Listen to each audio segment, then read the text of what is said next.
Hello guys, welcome to UPSC point. दोस्तों, आज के इस वीडियो में हम सामाजिक धार्मिक सुधार आंदोलनों को माइंड मैप के माध्यम से कवर करेंगे। यहाँ पर एक एक बिंदु को टू द पॉइंट कवर किया गया है, कोई भी बकवास आपको देखने को नहीं मिलेगी और हर एक बिंदु से हमारी परीक्षा में प्रश्न बन सकता है। इस वजह से वीडियो को बिल्कुल भी स्किप नहीं करना है। तो चलिए आज के टॉपिक को शुरू करते हैं। दोस्तों, सामाजिक धार्मिक सुधार आंदोलनों में हम कई सारे संगठन और संस्थाओं के बारे में पढ़ते हैं, जिसमें सबसे पहला नाम आता है दोस्तों ब्रह्म समाज का। ब्रह्म समाज के संस्थापक थे राजा राम मोहन रॉय। यहाँ पर हम थोड़ा सा राजा राम मोहन रॉय के बारे में जान लेते हैं। इसके बाद में ब्रह्म समाज से संबंधित एक एक बिंदु पर हम विस्तार से चर्चा करेंगे। तो देखिए दोस्तों, राजा राम मोहन रॉय का जन्म 22 मई 1772 में हुआ। कहाँ पर? बंगाल में। इनकी मृत्यु कब हुई? तो 27 सितंबर 1833 में इनकी मृत्यु होती है इंग्लैंड में। इनके पिता का नाम रमाकांत था और माता का नाम था दोस्तों तारिणी देवी। राजा राम मोहन रॉय से एक इम्पोर्टेंट प्रश्न यहाँ से बनता है कि राजा राम मोहन रॉय को राजा की उपाधि किसके द्वारा दी गई थी? तो याद रखेंगे कि राजा की जो उपाधि थी वो अकबर द्वितीय द्वारा राम मोहन रॉय को दी गई थी। इसके अलावा दोस्तों, राजा राम मोहन रॉय को कई सारी उपाधियां प्राप्त थी, जैसे आधुनिक भारत के निर्माता राजा राम मोहन रॉय को कहा जाता है, भारतीय पत्रकारिता के जनक, नव जागरण के अग्रदूत, भारतीय राष्ट्रवाद के जनक, सुधार आंदोलन के प्रवर्तक, भारतीय पुनर्जागरण के जनक और युगदूत के नाम से भी राजा राम मोहन रॉय को जाना जाता है। अब यहाँ से किस तरह का प्रश्न पूछा जाएगा? तो देखिए, इस तरह के प्रश्न बनते हैं कि भारतीय पत्रकारिता के जनक के नाम से किसको जाना जाता है, या फिर ऐसा पूछ लेंगे कि भारतीय राष्ट्रवाद के जनक किसको कहा जाता है। तो ये सभी उपाधियां जो है वो राजा राम मोहन रॉय की है। काफ़ी रिसर्च करने के बाद इन सभी को एक साथ उपलब्ध करवा पाया हूँ। उम्मीद करता हूँ कि इनसे आपको बेनिफिट मिलेगा। चलिए अब आगे बढ़ते हैं, थोड़ा सा और इनके बारे में जानेंगे। दोस्तों, राजा राम मोहन रॉय को 12 भाषाओं की जानकारी थी। इन्होंने 1809 में एक पुस्तक की रचना की। फारसी भाषा में यह पुस्तक थी और इस पुस्तक का नाम था तुहफात उल मुहाविदीन। याद रखेंगे पुस्तक का नाम तुहफात उल मुहाविदीन इस पुस्तक का नाम था। इसमें मूर्ति पूजा का खंडन किया गया। आगे चलकर 1815 में इन्होंने आत्मीय सभा की स्थापना की, जिसका उद्देश्य था कि दार्शनिक विषयों पर वाद विवाद करना और चर्चाओं और सत्रों का आयोजन करना। आगे चलकर दोस्तों, इन्होंने 1817 में हिंदू कॉलेज की स्थापना की। कहाँ पर? कोलकाता में। इसमें किसका सहयोग इन्होंने लिया? तो भैया दो लोगों का को सहयोग मिला। पहला नाम आता है डेविड हेयर का और दूसरा नाम आता है राधाकांत देव का। इसके बाद दोस्तों 1820 में इन्होंने बाइबल पर आधारित एक किताब लिखी, जिसका नाम था प्रीसेंट्स ऑफ जीसस। इस पुस्तक का नाम भी काफ़ी इंपॉर्टेंट है, इस वजह से याद रखिएगा। ये जो पुस्तक थी ना दोस्तों, इसमें बाइबल में उल्लेखित नैतिक शिक्षाओं और सिद्धांतों की चर्चा की गई थी। इसके बाद दोस्तों इन्होंने आगे चलकर 20 अगस्त 1828 को ब्रह्म समाज की स्थापना की और ब्रह्म समाज का पहले का नाम था दोस्तों ब्रह्म सभा। ब्रह्म सभा के नाम से इसको जाना जाता था। आगे चलकर इसको ब्रह्म समाज के नाम से जाना गया। तो इस पेज से किस तरह के प्रश्न पूछे जा सकते हैं? पहला प्रश्न तो अगर पुस्तकों से बनेगा तो पुस्तक का नाम दे दिया जाएगा, ठीक है, इन दोनों पुस्तकों का, और पूछा जाएगा कि ये किसके द्वारा लिखी गई। इसके बाद अगला प्रश्न बनता है कि आत्मीय सभा की स्थापना किसके द्वारा की गई? तो राजा राम मोहन रॉय द्वारा। कब की गई? 1815 में। अगला प्रश्न बनेगा कि हिंदू कॉलेज की स्थापना कहाँ पर की गई? तो कोलकाता में। कब की गई? 1817 में। किसने की? राम मोहन रॉय ने, ठीक है। अगला प्रश्न बनता है दोस्तों कि ब्रह्म समाज का पहले का नाम यानी पूर्व का नाम क्या था? तो ब्रह्म सभा था इसका पूर्व का नाम। ऐसा पूछ लिया जाएगा कि ब्रह्म समाज को पहले किस नाम से जाना जाता था? तो याद रखेंगे ब्रह्म सभा के नाम से। ब्रह्म समाज की स्थापना कब हुई? 20 अगस्त 1828 को। तो यहाँ से इस तरह के प्रश्न बन सकते हैं। चलिए अब आगे बढ़ते हैं, कुछ और जानेंगे दोस्तों राम मोहन रॉय के बारे में। देखिए 1821 में इन्होंने कोलकाता यूनिटेरियन कमेटी की स्थापना की, ठीक है। इसके उद्देश्य क्या थे? तो उद्देश्यों में दोस्तों पहला उद्देश्य आता है धार्मिक एकेश्वरवाद को बढ़ावा देना, सामाजिक सुधार के लिए प्रमुख ब्राह्मणों को एक साथ लाना, बाल विवाह के खिलाफ में जनमत को तैयार करना। तो ये कुछ प्रमुख उद्देश्य थे कोलकाता यूनिटेरियन कमेटी के, जिसकी स्थापना हुई थी 1821 में। इसी के अलावा दोस्तों 1821 में ही इन्होंने संवाद कौमुदी समाचार पत्र का प्रकाशन किया, जिसकी भाषा थी बांग्ला भाषा, और यह जो है वो एक साप्ताहिक पत्र था। ठीक है। इसके बाद 1822 में मिरातुल अखबार शुरू होता है, जो कि साप्ताहिक पत्रिका थी। ठीक है, साप्ताहिक अखबार था और ये जो है फारसी भाषा में आता था। तो याद रखेंगे कि मिरातुल अखबार कब शुरू हुआ, 1822 में। ठीक है, और कौन सी भाषा में था, फारसी भाषा में। दोस्तों, राजा राम मोहन रॉय द्वारा उपनिषदों का बंगाली भाषा में अनुवाद किया गया। आगे चलकर 1825 में इन्होंने वेदांत कॉलेज की स्थापना की थी। दोस्तों, यहाँ पर कोई भी फालतू की चीज़ें कवर नहीं की गई है। एक एक बिंदु हमारे एग्जाम के दृष्टिकोण से महत्वपूर्ण है, इस वजह से बिल्कुल भी आपको आलस नहीं करना है, एक एक बिंदु पर गौर करना है। आगे चलकर दोस्तों, इन्होंने 20 अगस्त 1828 को ब्रह्म समाज की स्थापना की, जिसका उद्देश्य था धार्मिक कुरीतियों को रोकना। इन्हीं के प्रयासों से दोस्तों सती प्रथा का अंत होता है 1829 में। ठीक है, वेंटिक का इन्होंने सहयोग किया था और आगे चलकर 1833 में इनकी मृत्यु हो जाती है और इनकी समाधि कहाँ बनाई गई, ब्रिस्टल, इंग्लैंड में। ठीक है, तो यहाँ पर जो भी बताया है उम्मीद करता हूँ आपको सब कुछ अच्छे से समझ आ गया होगा। चलिए अब आगे बढ़ते हैं दोस्तों। देखिए, इनकी मृत्यु हो जाती है तो इनकी मृत्यु के बाद में ब्रह्म समाज का नेतृत्व करते हैं देवेंद्र नाथ ठाकुर। ऐसा प्रश्न अक्सर परीक्षा में पूछा जाता है कि राम मोहन रॉय की मृत्यु के बाद में ब्रह्म समाज का नेतृत्व किसके द्वारा किया गया था, तो याद रखेंगे देवेंद्र नाथ ठाकुर द्वारा। ठीक है, ये देवेंद्र नाथ ठाकुर की पिक्चर आपको दिख रही होगी। 1842 में ब्रह्म समाज में ये शामिल हुआ।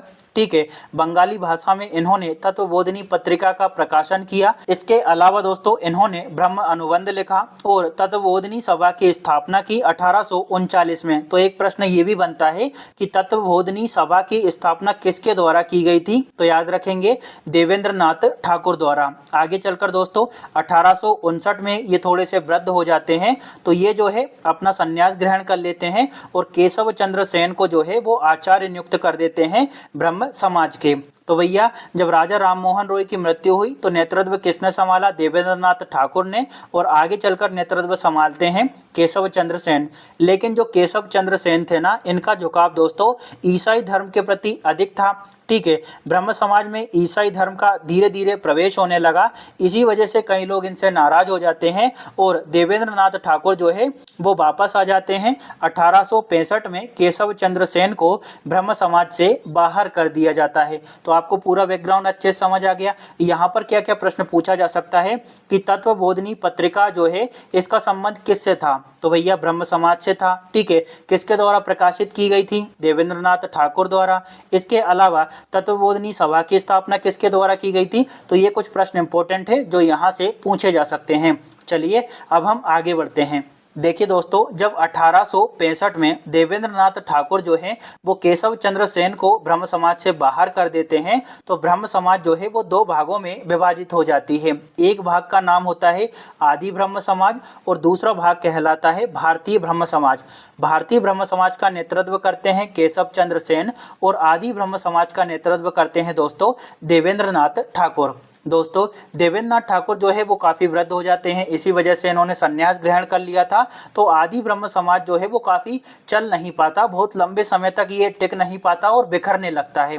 ठीक है, लेकिन केशव चंद्र सेन जो है वो काफ़ी एक्टिव थे। इसी वजह से जो भारतीय ब्रह्म समाज है ना, उसका प्रचार प्रसार जो है भारत के अलग अलग क्षेत्रों में होने लगता है। तो यहाँ से पहला प्रश्न ये बनता है कि आदि ब्रह्म समाज की स्थापना किसके द्वारा की गई थी। ठीक है, तो भैया देवेंद्र नाथ ठाकुर द्वारा। इसके अलावा भारतीय ब्रह्म समाज की स्थापना किसने की, केशव चंद्र सेन ने। ठीक है, केशव चंद्र सेन जो थे वो थोड़े से दोस्तों आधुनिक माइंडसेट के थे। इसी वजह से इन्होंने बंगाल के बाहर भी ब्रह्म समाज को लोकप्रिय बनाने का प्रयास किया। जाति व्यवस्था का ये विरोध करते हैं और अंतरजातीय विवाह का इन्होंने समर्थन किया। इन्हीं के नेतृत्व में 1872 में नेटिव मैरिज एक्ट पारित होता है, जिसमें बाल विवाह को रोका गया, बहु विवाह पर रोक लगा दी गई और विवाह के लिए न्यूनतम आयु निर्धारित कर दी गई, जिसमें लड़कियों के लिए न्यूनतम आयु थी 14 वर्ष, यानी 14 वर्ष से कम उम्र की कन्याओं का आप विवाह नहीं कर सकते, और लड़कों के लिए न्यूनतम आयु थी 18 वर्ष। दोस्तों आगे चलकर केशव चंद्र सेन को एक ऑफर आता है बिहार के राजा का, जिसमें उन्होंने कहा कि आपकी कन्या से हमको विवाह करना है। उसकी आयु थी 13 वर्ष। जो केशव चंद्र थे वो थोड़े से लालच में आ जाते हैं और अपनी 13 वर्ष की कन्या का विवाह कर देते हैं बिहार के राजा से। इसी वजह से कई लोग इनसे नाराज हो जाते हैं, क्योंकि विवाह की न्यूनतम आयु जो है इन्होंने ही 14 वर्ष निर्धारित की थी।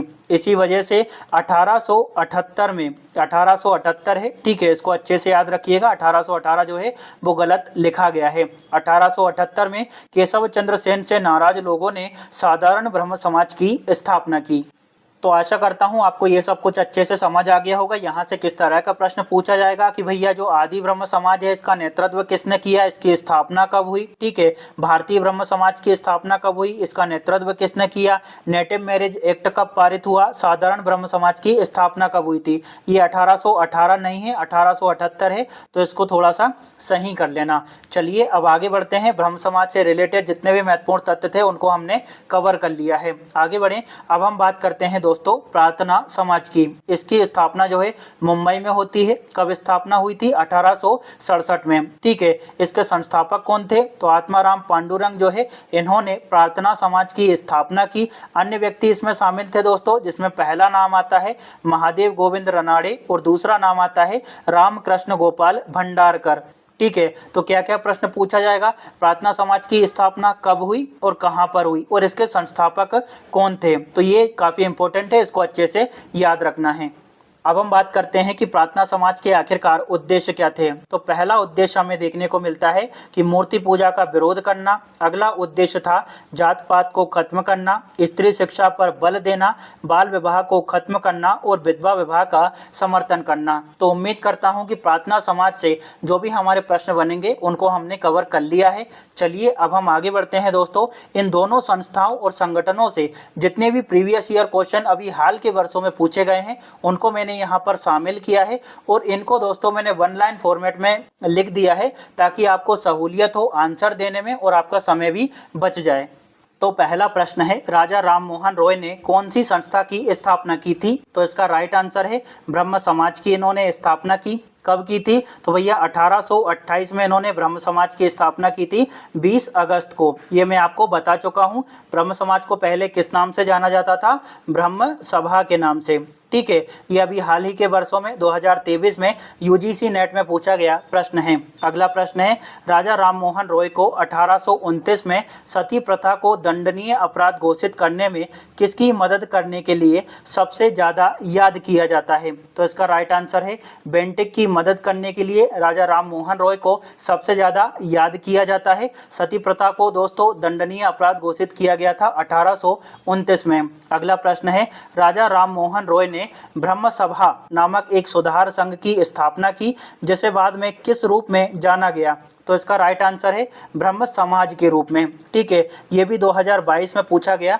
प्रश्न है। अगला प्रश्न है, राजा राम मोहन रॉय की प्रसिद्ध रचना एकेश्वरवादियों के उपहार को किस भाषा में लिखा गया था, तो इसका राइट आंसर है फारसी भाषा में इसको लिखा गया था।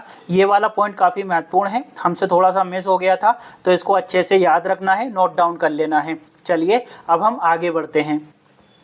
अब हमारा अगला प्रश्न है, किस वर्ष से राजा राम मोहन रॉय ने संवाद कौमुदी का प्रकाशन किया, तो इसका राइट आंसर है 1821 से संवाद कौमुदी का प्रकाशन हुआ था। बांग्ला भाषा में यह समाचार पत्र आता था और यह जो है संवाद कौमुदी साप्ताहिक समाचार पत्र था। इसके बारे में हम चर्चा कर चुके हैं। अगला प्रश्न है, केशव चंद्र सेन निम्नलिखित में से किस संगठन से जुड़े थे, तो इसका राइट आंसर है ब्रह्म समाज से केशव चंद्र सेन जुड़े थे। आगे चलकर इन्होंने भारतीय ब्रह्म समाज की स्थापना की थी 1866 में, है ना। देवेंद्र नाथ ठाकुर से इनका विरोध हो गया था और देवेंद्र नाथ ठाकुर ने दोस्तों आदि ब्रह्म समाज का नेतृत्व किया था। इसके बारे में मैं आपको बता चुका हूं। देखिए ये सभी जो है प्रीवियस ईयर एग्जाम में पूछे गए हैं। एक प्रश्न दे दिया गया, 4 ऑप्शन दे दिए गए, लेकिन मैंने इनको वन लाइनर फॉर्मेट में कवर कर दिया है ताकि आपको सहूलियत हो और तुरंत आंसर मिल जाए। अगला प्रश्न हमारे सामने है, किसने आदि ब्रह्म समाज नामक संस्था की स्थापना की? तो इसका राइट आंसर है देवेंद्र नाथ ठाकुर या फिर देवेंद्र नाथ टैगोर, एक ही बात है। अगला प्रश्न हमारे सामने है, राजा राममोहन रॉय के ठीक बाद ब्रह्म समाज का नेतृत्व किसने किया? यानी राजा राममोहन रॉय की मृत्यु के बाद में ब्रह्म समाज का नेतृत्व किसने संभाला था? तो राइट आंसर क्या होगा? देवेंद्र नाथ टैगोर या फिर देवेंद्र नाथ ठाकुर, एक ही बात है। देखिए दोस्तों, 1833 में राजा राममोहन रॉय की इंग्लैंड में मृत्यु हो जाती है और उनके बाद में ब्रह्म समाज का नेतृत्व कौन संभालते हैं? देवेंद्र नाथ ठाकुर। चलिए अब आगे बढ़ते हैं, कुछ और महत्वपूर्ण प्रश्नों को देखेंगे। देवेंद्र नाथ टैगोर ने तत्वबोधिनी सभा की स्थापना किस वर्ष की थी?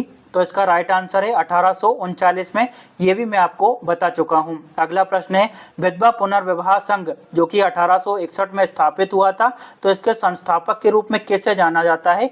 तो इसका राइट आंसर है दोस्तों महादेव गोविंद रनाड़े को। महादेव गोविंद रनाड़े जो है दोस्तों, ये प्रार्थना समाज से जुड़े हुए व्यक्ति थे। प्रार्थना समाज की अगर हम स्थापना की बात करें तो इसके बारे में हम चर्चा कर चुके हैं। 1867 में इसकी स्थापना हुई थी। कहाँ पर हुई थी भैया? तो मुंबई में इसकी स्थापना हुई।